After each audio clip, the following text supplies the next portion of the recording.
YouTube what the business is. Now, we just left Trinidad and Tobago. Now, let's go a little bit further down and go into Brazil and touch on a gang they got out there called the Vermelho Commando, or better known as the CV, the Red Command. Now, the Red Command was formed when two leftist militant groups were thrown in prison together under the military dictatorship that ruled Brazil from 1964 to 1985. By 1979, they spread it out of prison into the streets of Rio de Janeiro. Members on the outside were tasked with providing money to all of those who were in prison. They gained that money through bank robberies and later used some of that money to finance prison escapes.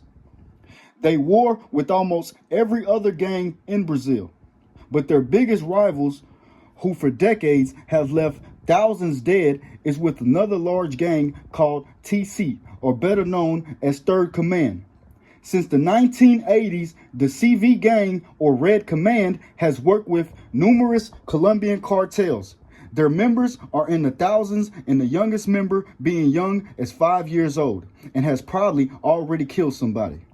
Now, the CV gang is notorious for their deadly gun battles with police and military. Most of all the times, the CV gang would always come out on top in their battle against them. Now, the CV is very deadly, and they control their turf by any means. It's not like walking down a Crip Street in Compton where you'll see a few members asking you where you're from. It's more so of a gang of teenagers with high-powered, fully automatic rifles patrolling, making sure they don't have to ask anyone where they're from. Now, 5 CV members were left dead and 26 were arrested when the state military police closed the city expressways to carry out an operation against the CV gang. A large turf controlled by the gang but lost 2 pieces of territory to the rival TC gang.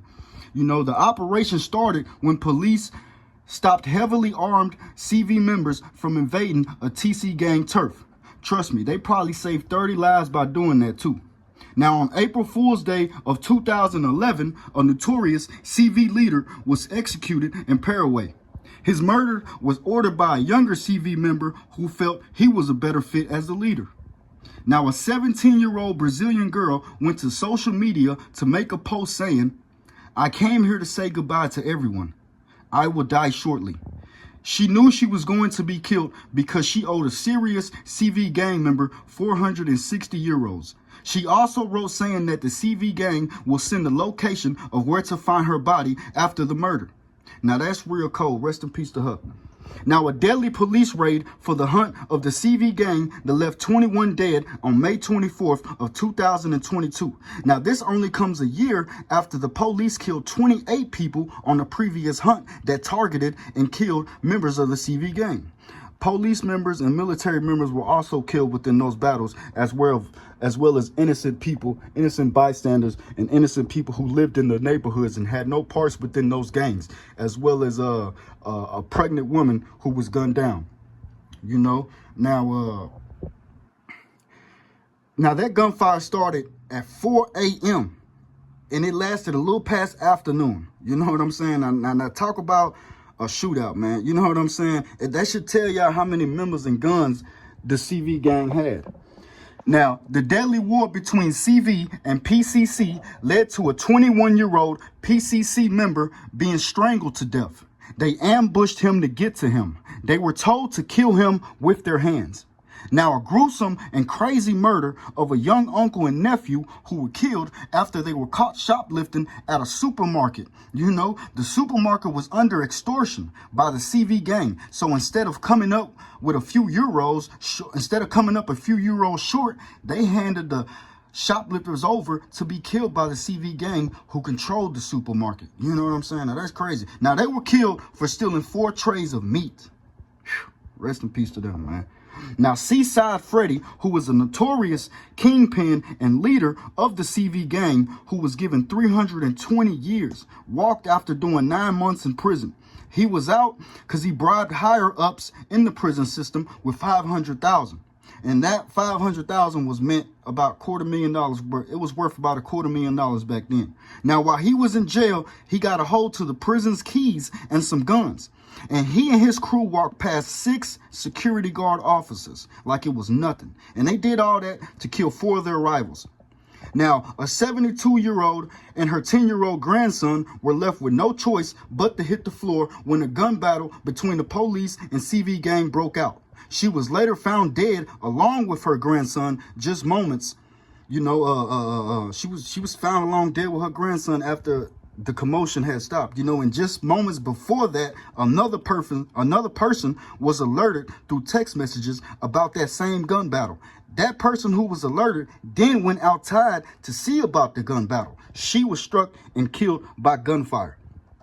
Now, shortly after midnight on New Year's Eve, hundreds of inmates watched from a prison yard as the sky lit up with fireworks that was paid for by the gangs that dominated the prison. So in Brazil, as well as Colombia and a lot of other countries that are with outside of American countries, they run them prisons, man. Them gangs, them kingpins, them top dogs within those countries, man, they run those prisons. So the fireworks was bought from different various gangs that controlled that prison, and they broke bread with everybody else that was locked up, whether you was a rival or not, man. They put all their money together, man, and and lit the fireworks up. So it's crazy how they won't come together to stop the peace, but they'll come together to form a show and celebration, whether you a rival or not. Now that shit right crazy, man. You know what I'm saying? Now, the fireworks lit the whole show up, but it was really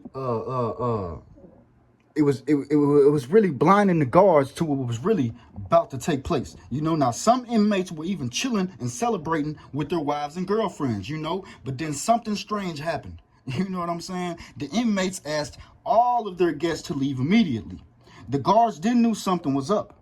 Now CV gang members swarmed to the family of their gang that was held in the north side of the prison, and they quickly took a guard hostage with a blade to his neck.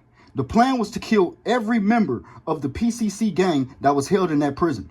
A CV leader told guards for every night they will kick one rival member's brain outside of this prison. They took another 14 hostages that were guards, as well as with other staff members, nurses, janitors, and even the warden of the whole prison.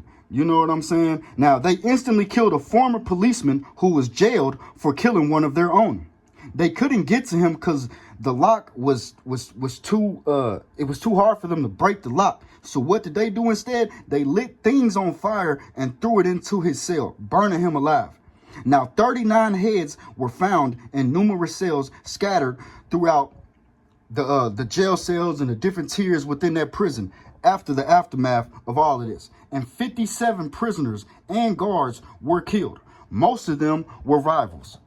Now, the CV gang once live streamed the killings of 2 sisters on Instagram in 2021. They were both 18. Rest in peace to them. Now, that was one of many that they have recorded on Facebook and Instagram. It's so many videos that right before the death of even former members of the CV gang and rival members of the CV gang, or people who owed them money, or just they felt like they were going to these certain neighborhoods that was controlled by other gangs, they'll go in there and record and actually record them killing these people. You know what I'm saying? They'll actually record these people taking their last breath, man, and the police don't really do too much nothing about it. Like, they'll kill you and send a location later on within the social media of where to find your body. They'll specifically send that message to your family, man. So that's crazy, man. But rest in peace.